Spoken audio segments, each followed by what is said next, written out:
some people will use a symbolism of the relationship of God to the universe, wherein God is, say, brilliant light,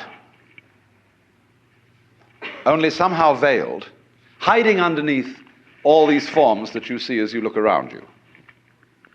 So far, so good. But the truth is funnier than that. It is that you are looking right at the brilliant light now, that the experience you are having, which you call ordinary everyday consciousness, pretending you're not it, that experience is exactly the same thing as it. There's no difference at all. And when you find that out, you laugh yourself silly. That's the great discovery. In other words, when you really start to see things, and you look at an old paper cup, and you go into the nature of what it is to see, what vision is, or what smell is, or what touch is, you realize that that vision of the paper cup is the brilliant light of the cosmos. Nothing could be brighter. 10,000 suns couldn't be brighter. Only they're hidden in the sense that all the points of the infinite light are so tiny when you see them in the cup. They don't blow your eyes out. But it is actually, see, the source of all light is in the eye. If there were no eyes in this world, the sun would not be light. You evoke light out of the universe. In the same way, you, by virtue of having a soft skin, evoke hardness out of wood. Wood is only hard in relation to a soft skin. It's your eardrum that evokes noise out of the air. You, by being this organism, call into being the whole universe of light and color and hardness and heaviness and everything, you see? But in the mythology that we've sold ourselves on during the end of the 19th century, when people discovered how big the universe was, and that we live on a little planet in a solar system on the edge of a galaxy, which is a minor galaxy, everybody thought, we're really unimportant after all. God isn't there and doesn't love us, and nature doesn't give a damn. And we put ourselves down, you see. But actually, it's this little funny microbe, tiny thing, crawling on this little planet that's way out somewhere, who has the ingenuity, by nature of this magnificent organic structure, to evoke the whole universe out of what would otherwise be mere quanta. There's jazz going on. But you see, this little ingenious organism is not merely some stranger in this. This little organism on this little planet is what the whole show is growing there, and so realizing its own presence. Well, now here's the problem. If this is the state of affairs, which is so, and if the consciousness state you're in at this moment is the same thing as what we might call the divine state, if you do anything to make it different, it shows you don't understand that it's so. So the moment you start practicing yoga, or praying, or meditating, or indulging in some sort of spiritual cultivation, you are getting in your own way. The Buddha said, we suffer because we desire. If you can give up desire, you won't suffer.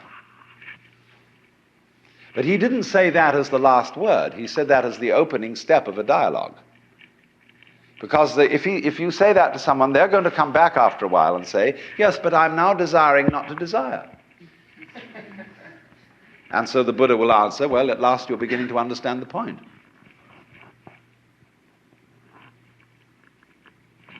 Because you can't give up desire. Why would you try to do that? It's already desire. So in the same way, you say, you ought to be unselfish. or to give up your ego. Let go, relax. Why do you want to do that? Just because it's another way of beating the game, isn't it?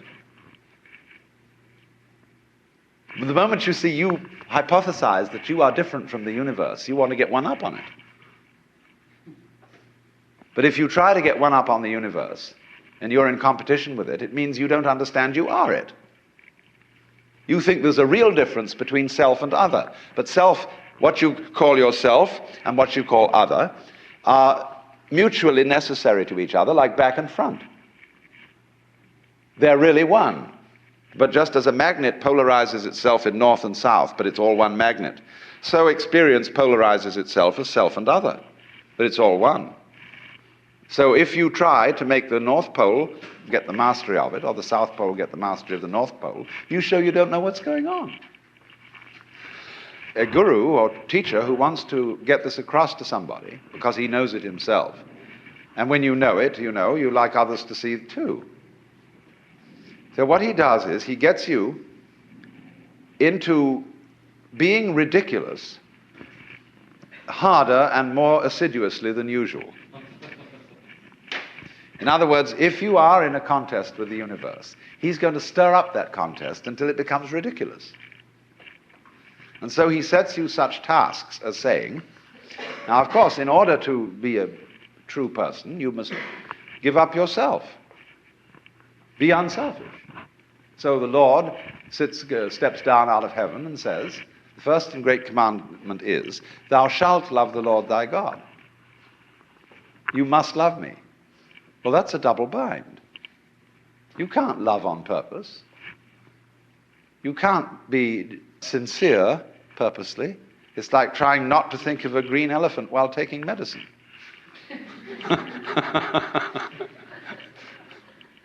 But if a person really tries to do it, so, you know, this is the way Christianity is rigged, you should be very sorry for your sins.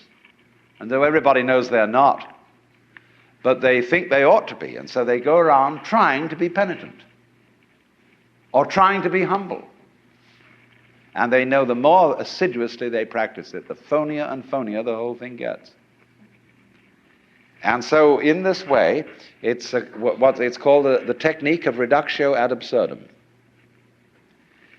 If you think you have a problem, you see, and that you're an ego and that you're in difficulty, the answer that the Zen master makes to you is, show me your ego. I want to see this thing that has a problem. When Bodhidharma, the legendary founder of Zen, came to China, a disciple came to him and said, I have no peace of mind. Please pacify my mind. And Bodhidharma said, bring out your mind here before me and I'll pacify it. Well, he said, when I look for it, I can't find it. So Bodhidharma said, there, it's pacified. See, because when you look for your own mind, that is to say your own particularized center of being, which is separate from everything else, you won't be able to find it. But the only way you'll know it isn't there is if you look for it hard enough to find out that it isn't there. And so everybody says, all right, know yourself, look within, find out who you are. Because the harder you look, you won't be able to find it. And then you'll realize that it isn't there at all. There isn't a separate you. Your mind is what there is. Everything. But the only way to find that out is to persist in the state of delusion as hard as possible. That's one way. I don't say the only way, but it is one way. And so almost all spiritual disciplines, meditations, prayers, etc., are ways of persisting in folly. Doing resolutely and consistently what you're doing already. So if a person believes that the earth is flat, you can't talk him out of that. He knows it's flat. Look out of the window and see. Obviously it looks flat.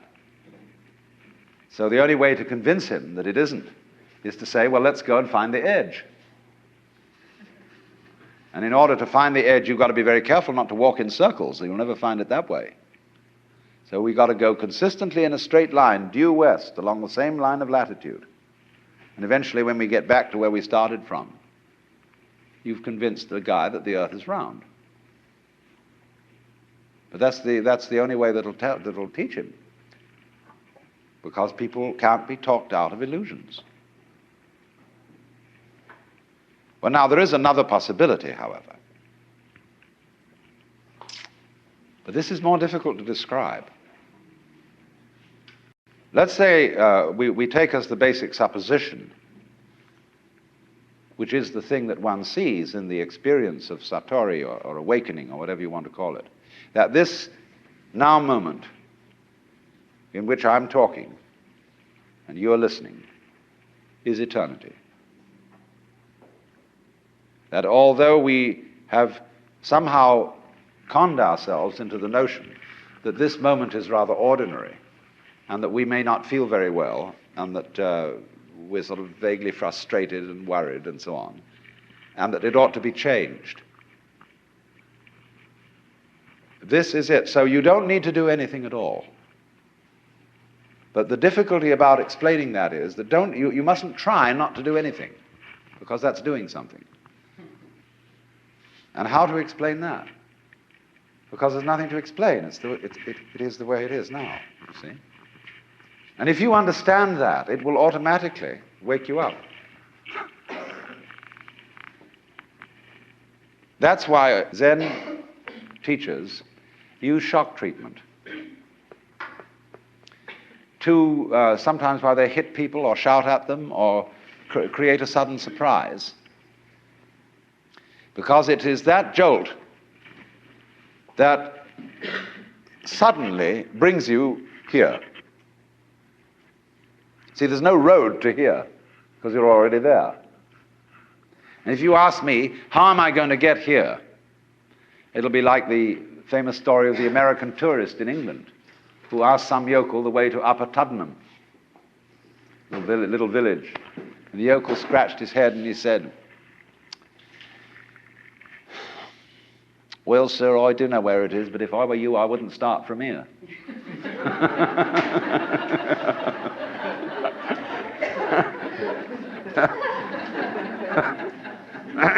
So you see, when you ask, how do I attain the knowledge of God? How do I attain nirvana, liberation? All I can say is it's the wrong question.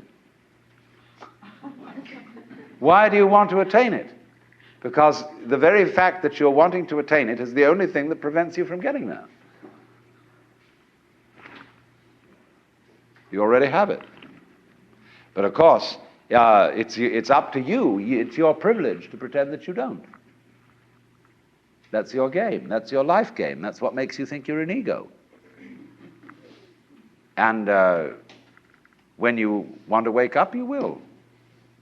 Just like that. If you're not awake, it shows you don't want to. You're still playing the hide part of the game.